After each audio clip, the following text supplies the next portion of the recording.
दिल्ली में बीजेपी ने आम आदमी पार्टी का 11 साल का तिलिस्म तोड़कर 26 साल बाद सत्ता का सूखा तो मिटा दिया, लेकिन इस प्रचंड विजय के बाद अब ये रहस्य गहराता जा रहा है कि दिल्ली में मुख्यमंत्री कौन बनेगा।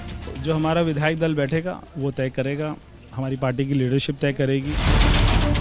सीएम पर सरगर्मी भी शुरू हो गई थी, लेकिन 24 घंटे में सीएम चेहरों की संख्या 4 से बढ़कर 8 हो गई।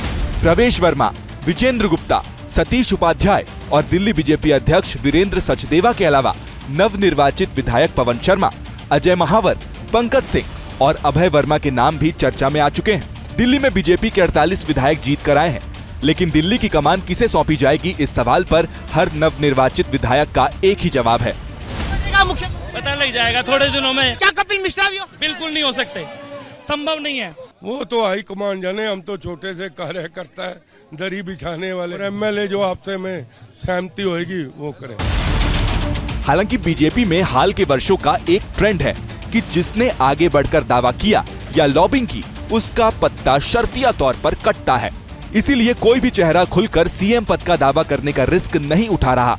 बावजूद इसके अटकलें तो रुक नहीं सकती, इसलिए अटकलों में सबसे आगे नाम प्रवेश वर्मा का चल रहा है। प्रवेश वर्मा ने नई दिल्ली से केजरीवाल को चुनाव हराया है। वो दिल्ली बीजेपी का बड़ा चेहरा है। जाट वोटर्स पर उनका बड़ा प्रभाव है। वर्मा सीएम बने तो हरियाणा और पश्चिमी यूपी में भी प्रभाव पड़ेगा। 2 बार सांसद रह चुके हैं। पूर्व सीएम साहिब सिंह वर्मा के बेटे हैं। चर्चा बहुत आपके नाम पर। इन सबको भी पता है कि प्रवेश वर्मा भारतीय जनता पार्टी में अपनी एमएलए की टिकट भी फाइनल नहीं कर सकता। हमारी पार्टी की लीडरशिप तय करेगी। सीएम फेस की रेस में दूसरा नाम विजेंद्र गुप्ता का है। विजेंद्र गुप्ता ने रोहिणी से जीत की हैट्रिक लगाई है। 2015 से 2020 तक दिल्ली विधानसभा में विपक्ष के नेता रहे। दिल्ली बीजेपी के पूर्व अध्यक्ष रह चुके हैं। एमसीडी स्थायी समिति के पूर्व अध्यक्ष भी रह चुके हैं। सीएम फेस की लिस्ट में तीसरा नाम सतीश उपाध्याय का है। उपाध्याय ने मालवीय नगर से आपके दिग्गज चेहरे सोमनाथ भारती को हराया है। दिल्ली बीजेपी के पूर्व अध्यक्ष रह चुके हैं। राजधानी में पार्टी का ब्राह्मण चेहरा है। एनडीएमसी के पूर्व उपाध्यक्ष भी रह चुके हैं। संगठन और संघ दोनों से जुड़े हुए हैं। मुख्यमंत्री की रेस में अपने आप को कहां खड़ा हुआ पाते हैं? नहीं, मुझे लगता है कि ये प्रश्न का मुझे आंसर देने की भी आवश्यकता नहीं है, क्योंकि मैं इन विषयों को मैं डिस्कस भी नहीं करना चाहता और ये मेरा कोई काम भी नहीं है, ना ही मैं इस बारे में सोचता हूं।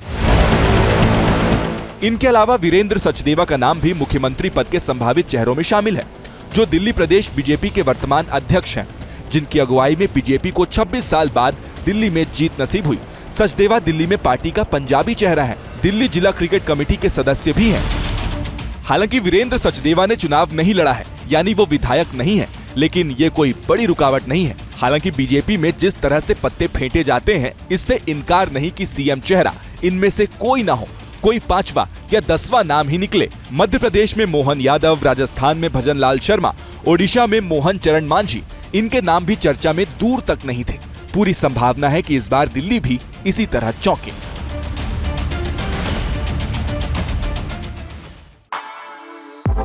For exclusive and insightful videos, subscribe to our new channel ABP Live Premium.